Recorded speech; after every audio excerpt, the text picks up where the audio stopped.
Doctor साहेब, African bore कसा आहे? Beetle बकरी पाहिजे. उस्मानाबादी शेळी कशी असते? बेरारी बकरी कशी असते? माहीत आहे का याबद्दल? नाही माहीत? चला आजच्या व्हिडिओमध्ये जाणून घेऊ.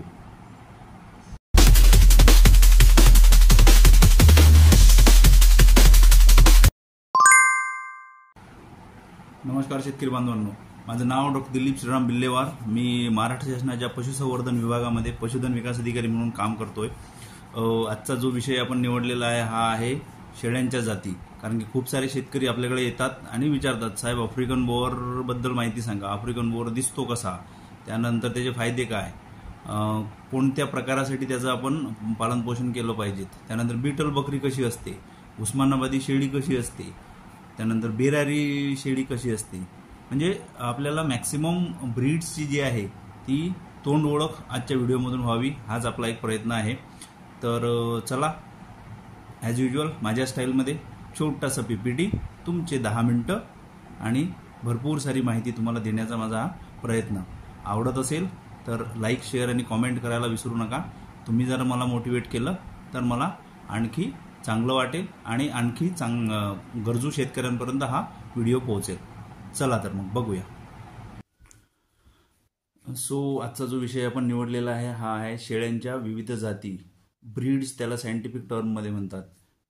ब्रीड इन द सेन्स त्या एक स्पेसिफिक कॅरेक्टर दाखवणारे किंवा एकसारखे दिसणारे जे त्याचे गुणधर्म असतात ते सेपरेट करून आपल्या सायंटिस्ट लोकांनी त्यांचे वेगवेगळे गट तयार केलेले आहेत. म्हणजे बाबा त्यांचं कान या टाईपचं दिसेल, त्यांचं नाक या टाईपचं असेल, त्यांच्या फोरहेडवर काहीतरी वेगळा मार्क असेल, त्यांची हाईट, त्यांचं वजन, ह्या सगळ्या गोष्टी त्यांनी एका कॅटेगरीमध्ये टाकलेल्या आहेत. त्या कॅटेगरीला आपण ब्रीड असं म्हणतो. शेळीपालन जेव्हा सुरू करायचं असते त्यावेळेला चांगल्या क्वालिटीच्या ब्रीडच्या जर शेळ्या आपण घेतल्या तर आपल्याला खूप त्याचा बेनिफिट होऊ शकतो. तर मी जसं याच्यामध्ये म्हणतोय, नो युअर प्रॉडक्ट. आपण फाउंडेशन स्टॉक, जसं मागच्या व्हिडिओमध्ये मी सांगितलं की फाउंडेशन स्टॉक हा सर्वात जास्त महत्त्वाचा आहे. आपल्या बिल्डिंगचा, आपल्या घराचा तो पाया आहे. जर त्या 20, 25, 50, 100 बकऱ्या जर खराब क्वालिटीच्या आल्या तर आपला व्यवसाय हा चांगल्या प्रकारे चालणार नाही. त्यामुळे आपल्याला चांगल्या जातीच्या, चांगल्या ब्रीडच्या शेळ्या आपल्याला निवडायच्या आहेत. त्यामुळे हे ब्रीड कोणते आहेत, कसे दिसतात, काय दिसतात, याच्या छोट्या छोट्या बेसिक गोष्टी मी तुम्हाला या व्हिडिओमध्ये सांगणार आहे. माझा हा प्रयत्न तुम्हाला आवडला तर तुम्ही लाईक, शेअर आणि कमेंट करणारच आहात. भारतातील शेळ्यांच्या विविध जाती.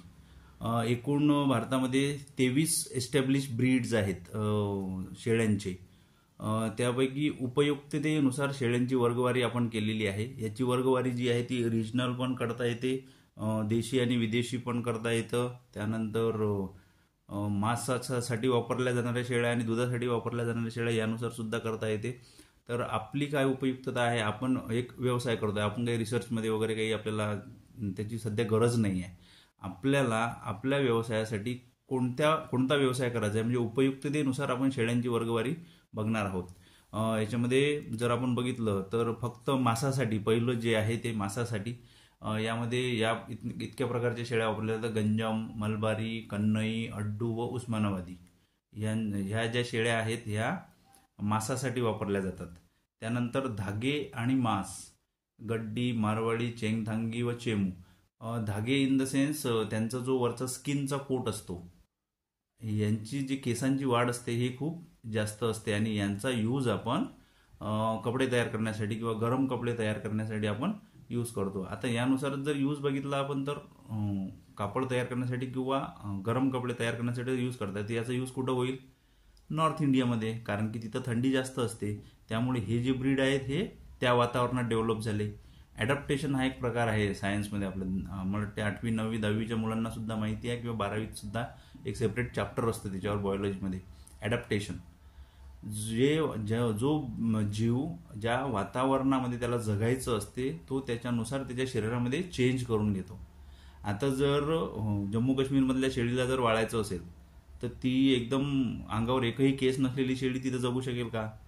तर त्यानुसार नेचरमध्ये त्या शेळ्या ॲडॅप्ट झाल्या आणि त्यानुसार त्यांनी स्वतःला चेंज केलं आणि ते जे केस आहेत ते त्यांचे वाढले आणि ते त्यांच्या स्वतःच्या प्रोटेक्शनसाठी आहेत. ते स्वतःला थंडीपासून वाचवण्यासाठी ते डेव्हलप झाले तेवढे. तर असं जर बघितलं आपण धाग्यासाठी किंवा गरम कपडे तयार करण्यासाठी जो आपल्याला त्यांचे केस लागतात ह्या नॉर्थ इंडियामध्ये जास्त आहेत. त्यानंतर दूध आणि मांस, मेहसाणा, जरखाना, बीटल, बार्बेरी, जमनापरी, गोहिलवाडी, झालावाडी, कच्छी, सुरती, कोकण कन्याल, संगमनेरी, बीटल व बेरारी. दूध आणि मांस याच्यासाठी जर आपण बघितले ब्रीड तर एवढे आहेत. त्यानंतर मांस व कातडीसाठी बंगाली ब्रीड आहेत. जास्त आपल्याला याच्यामधली डिटेल जायचं नाही आहे. आपल्याला जे कामाकामाचे ब्रीड आहेत ते मी सेपरेट काढून ठेवलेले आहेत. इन द सेन्स मी मराठीत बोलतोय त्यामुळे हा जो व्हिडिओ आहे हा महाराष्ट्रीयन लोकांना किंवा मराठी बोलणाऱ्यांना जास्त कळेल. त्यांचा इंटरेस्ट सुद्धा महाराष्ट्राच्या ब्रीडमध्ये जास्त असेल असं एक माझा ग्रह आहे. त्यामुळे मी महाराष्ट्राचे जे आपले चांगले ब्रीड आहेत त्यावरच जास्त फोकस केलेला आहे. त्यामुळे आपण महाराष्ट्रातील कुठल्या कुठल्या शेळ्या आहेत त्या आपण याच्यामध्ये बघणार आहोत आणि आपल्याला प्रोडक्टिव्ह शेळ्या बघायच्या आहेत. एकदम कामाचं नॉलेज, फक्त आपल्याला भारूड वाचत बसायचं नाही आहे. महाराष्ट्राची सगळ्यात महत्त्वाची जी जात आहे, सर्वात जास्त प्राधान्य असलेली जी शेळी आहे ती आहे उस्मानाबादी. उस्मानाबादी शेळी ही आपल्या पूर्ण महाराष्ट्रामध्ये फेमस आहे. मॅक्सिमम शेळी पालक जे अभ्यास करून शेळी पालन करण्याचा प्रयत्न करत आहेत त्यांना या शेळीबद्दल माहिती असेलच. ही जी शेळी आहे ही 24 मासासाठी तयार झालेली शेळी आहे. कारण की जर उस्मानाबाद हिचं उगमस्थान जे आहे ते उस्मानाबाद जिल्हा आहे.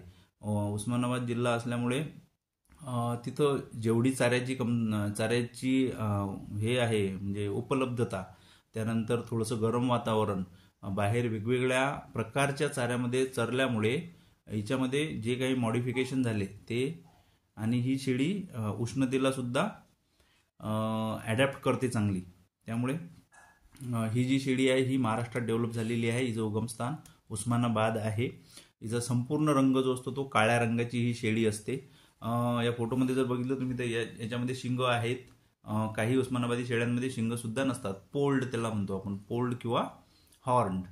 तर दोन्ही प्रकारामध्ये ही शेळी असते. हिला शिंग पण असू शकतात किंवा नसूही शकतात.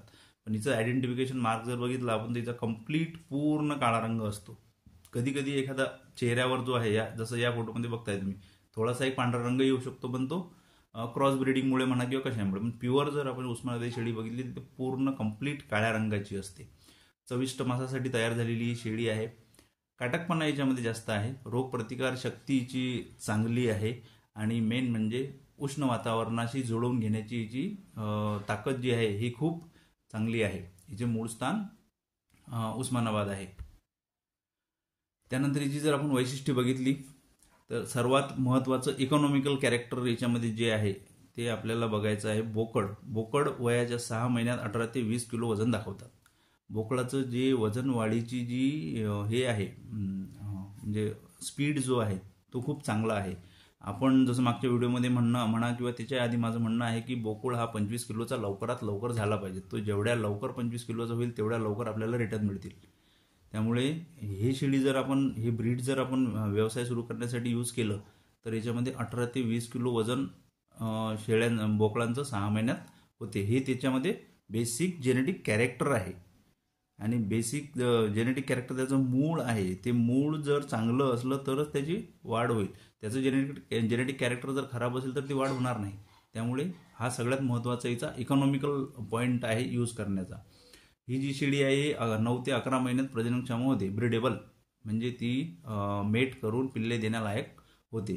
तर हिचा एज ऑफ मॅच्युरिटी आपण त्याला म्हणतो, एज ऑफ मॅच्युरिटी जी आहे ती कमी आहे. 9 ते 11 महिन्यात ही शेळी चांगली प्रजननक्षम होते.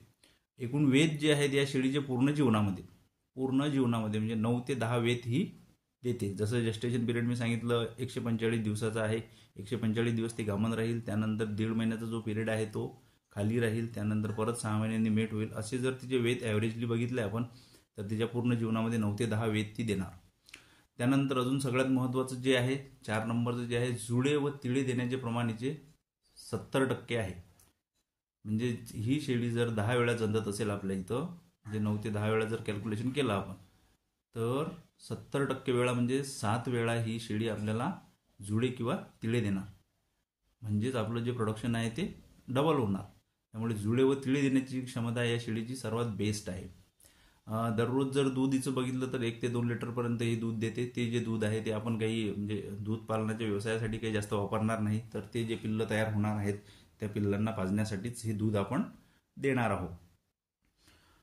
त्यानंतर बंदिस्त व अर्धबंदिस्त पद्धतीत अधिक चांगले उत्पादन या शेळीचे येतं. जास्त ज्या लोकांना बंदिस्त शेळी पालन करायचं आहे किंवा बाहेर चारायला पाठवायचं टेन्शन नाही, मी माझ्याकडे शेती आहे, त्याच्यामध्ये व्यवस्थित चारा उगवेल, काही जंगलातला चारा आणेल, 1-2 माणसं जर खर्च केला आपण आणि व्यवस्थित जर बंदिस्त शेळी पालनाकडे आपण लक्ष दिलं तर हा व्यवसाय खूप चांगला आहे. आणि त्या बंदिस्त शेळी पालनासाठी हे जे ब्रीड आहे हे बेस्ट सुटेबल आहे.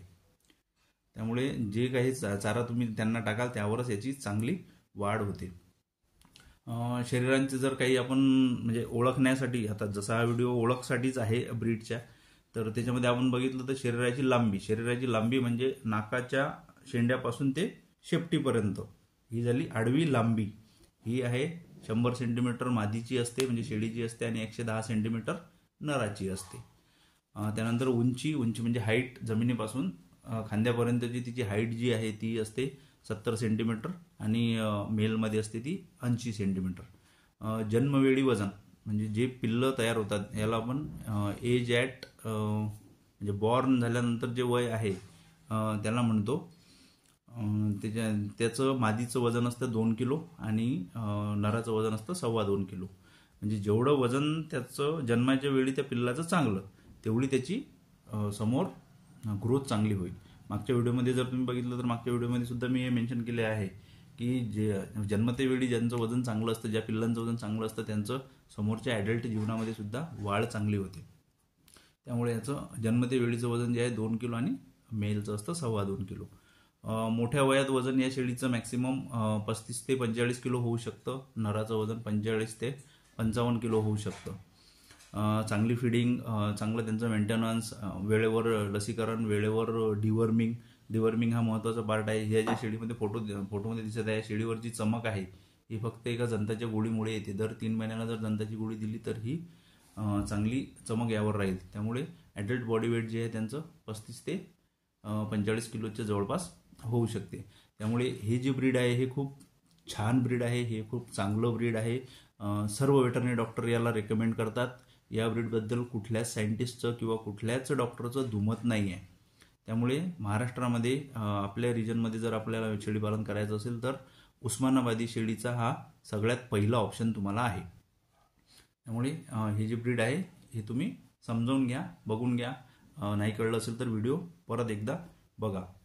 काळा रंग असतो, चांगल्या चविष्ट मांस असतं. त्यानंतर मूळ तिचं उगमस्थान जे आहे ती उस्मानाबादी जिल्हा आहे आणि महाराष्ट्रात सर्वात जास्त प्राधान्य असलेली ही शेळी आहे.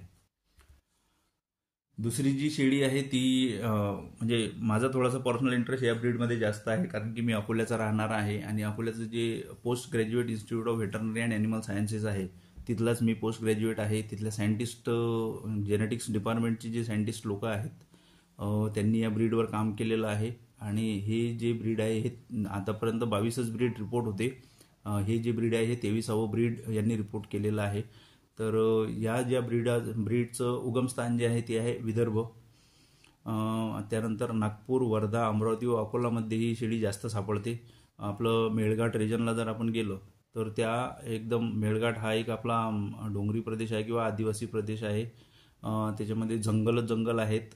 तर त्या जंगलामध्ये ही शेळी डेव्हलप झालेली आहे. अकोल्याचे जे सायंटिस्ट आमचे आहेत PGIVS अकोलाचे, त्यांनी या ब्रीडला आयडेंटिफिकेशन देण्यासाठी सेंट्रल गव्हर्नमेंटला पूर्ण रिसर्च करून त्यांचा डाटा पाठवलेला होता आणि ही आता एक एस्टॅब्लिश्ड रजिस्टर्ड ब्रीड आहे.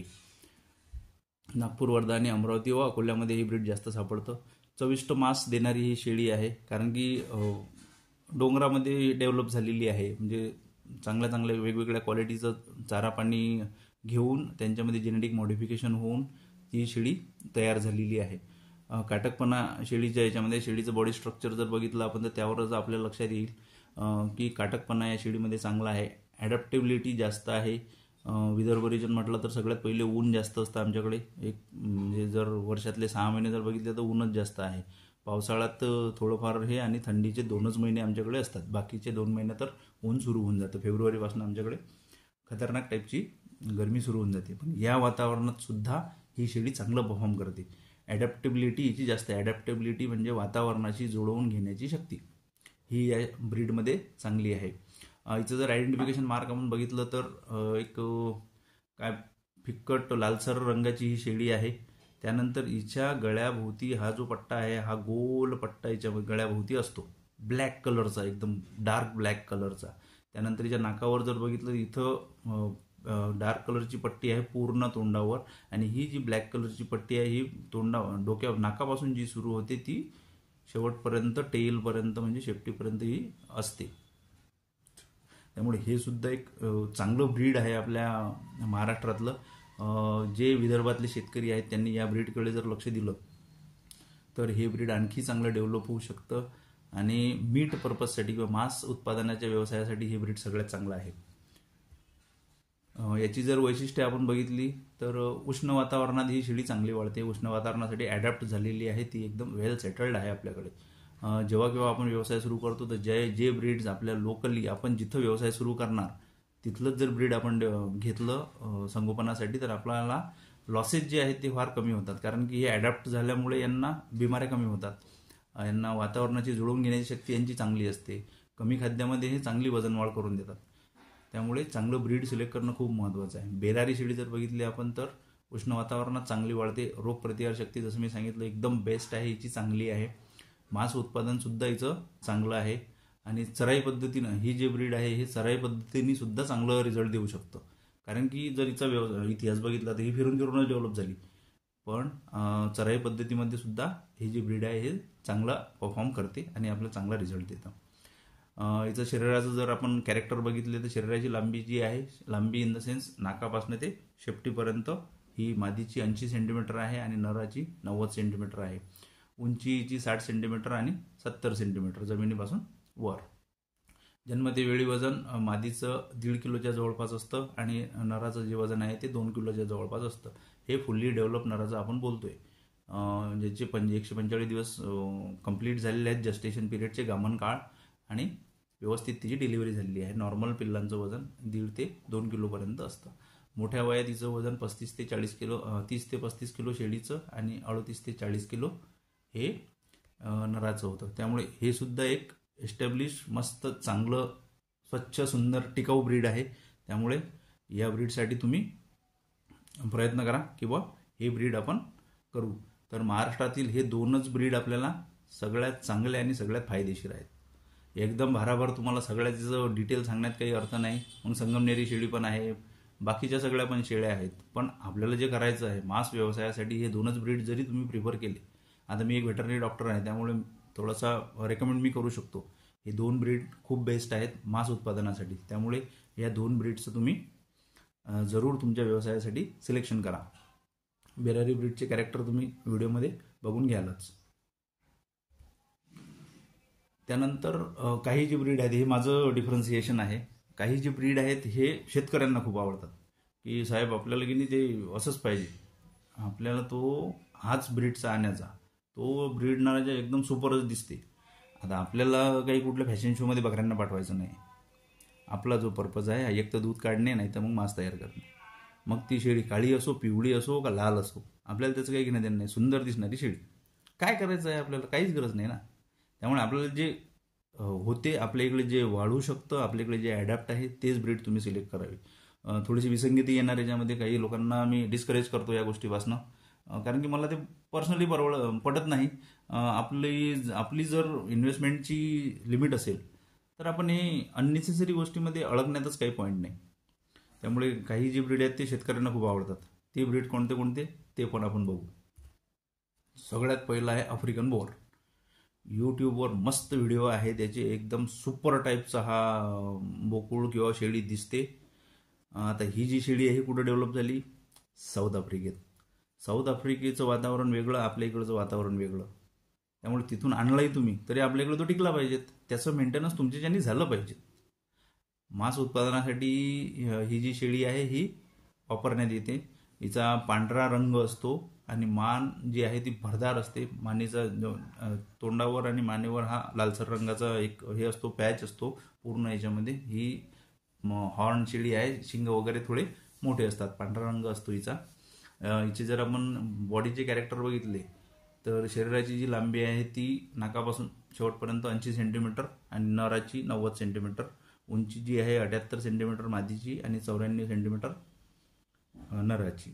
वजन जे आहे हेच हिचं एक चांगलं कॅरेक्टर आहे. कारण की फॉरेनचे जे लोक आहेत ते स्पेसिफिक काम करतात. ते काही कुठल्या दुसऱ्या फंदामध्ये पडत नाहीत. हे जे ब्रीड आहे हे मांसासाठीच वाढवतं. हिचं दूधही काढत नाहीत. हे सगळं पिल्लांना पाजतात सगळं. त्यानुसारच त्यांचं स्टडी हे ते सगळ्या गोष्टी आहेत. तर हिचं जे वजन आहे हे मादीचं 94 किलो आणि नराचं 114 किलो. हे जे ब्रीड आहे हे मांस उत्पादनासाठी वापरतात. याचं खूप अट्रॅक्शन आहे लोकांना. पण हिचा जर भाव आपण बघितला, इथं याच्यामध्ये मी लिहिलं आहे बघा, ₹50,000 पर गोट. थोडंसं ॲमेझॉनवर सर्च करून किंवा ऑनलाईन याचा रेट जो बघितलेला आहे हा कमीत कमी मला हा ₹50 पर गोट दिसला. आता 50,000ची एक शेळी घ्या, तिला वाढवा. हिचं वजन किती आहे? 114 किलो. 114. एक तर आपल्याकडे जे मोठे मोठे बोकुळ असतात किंवा एकदम एजेड टाईपचे बोकुळ असतात ते खाडी लोक घेत नाही, कारण की त्यांचं मांस भाव चविष्ट लागत नाही असं काही कस्टमर लोकांची कंप्लेंट असतं. आता 50,000 रुपयाची शेळी आणायची आणि इकडं किती रुपयाला विकणार तुम्ही? इथं नाही विकू शकत ना तुम्ही. आणि याचा जर बोर आणला आपण आणि गावरान शेळ्यांना जर याचं मीटिंग केलं तर 194 किलोच्या जो बोर आहे त्याचं, तर आफ्रिकन बोर जो आहे तो आपण जास्त महाग याच्यामध्ये, म्हणजे माझं पहिल्यापासून मी याबद्दल डिस्करेजच करतो लोकांना की बाबा आपल्याकडे जे आहे त्यातून सुरुवात करा, छोट्यापासून सुरुवात करू आणि मोठ्यापर्यंत जाऊ करू ना. त्यानंतर व्यवस्थित जर आपला एस्टॅब्लिश व्यवस्थित फार्म जर झाला तर आपण याच्यामध्ये सुद्धा उतरू शकतो. त्यामुळे हे सुद्धा एक खूप अट्रॅक्शन नसलेलं ब्रीड आहे लोकांसाठी. त्यानंतर जे ब्रीड आहे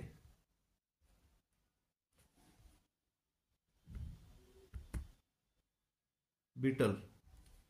हे बीटल जे ब्रीड आहे हे जास्त वजन म्हणजे 100 किलो.